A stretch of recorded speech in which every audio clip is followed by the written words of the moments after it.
আল্লাহ তুমি যেটা আমাকে দিবে এটাকে আটকে রাখার কেউ নেই। আল্লাহ তুমি যেটা আটকে রাখতে চাও, দিতে চাও না, গোটা বিশ্বের সব শক্তি একসাথে মিলেও এটা আমার সামনে হাজির করার ক্ষমতা কারণ নেই। আল্লাহ তোমার সামনে তোমার আনুগত্য ছাড়া অন্য কিছুর কোনো দাম হয় না। এগুলো রাসূল সাল্লাল্লাহু আলাইহি ওয়াসাল্লাম পড়তেন, সকালবেলা পড়তেন আল্লাহুম্মা বিকা আসবাহনা ওয়া বিকা আমসাইনা ওয়া বিকা নাহইয়া ওয়া বিকা নামুতু ওয়া ইলাইকান নুশুর। আবার সন্ধ্যাবেলা পড়তেন আল্লাহুম্মা বিকা আমসাইনা ওয়া বিকা আসবাহনা ওয়া বিকা নাহইয়া ওয়া বিকা নামুতু ওয়া ইলাইকান নুশুর। এই দোয়াগুলো রাসূল সাল্লাল্লাহু আলাইহি ওয়াসাল্লাম পড়তেন। আল্লাহুম্মা আনতাস সালাম ওয়া মিনকাস সালাম তাবারাকতা ইয়া যাল জালালি ওয়াল ইকরাম। এটা পড়তেন।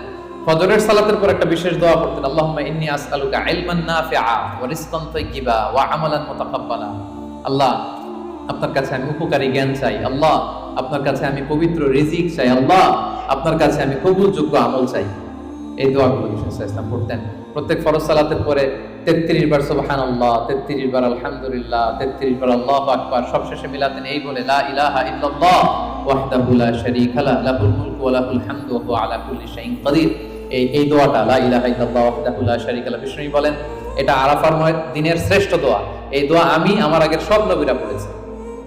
এই দোয়াটা যেন আমরা বেশি বেশি পড়ি। কত দোয়া যে বিষ্ণু সাল্লাল্লাহু আলাইহি ওয়াসাল্লাম করেছেন, প্রতিটা মুহূর্তে আল্লাহ তাআলার জিকির দিয়ে বিষ্ণু সাল্লাল্লাহু আলাইহি ওয়াসাল্লাম তার জিহ্বাকে সিক্ত রাখতেন।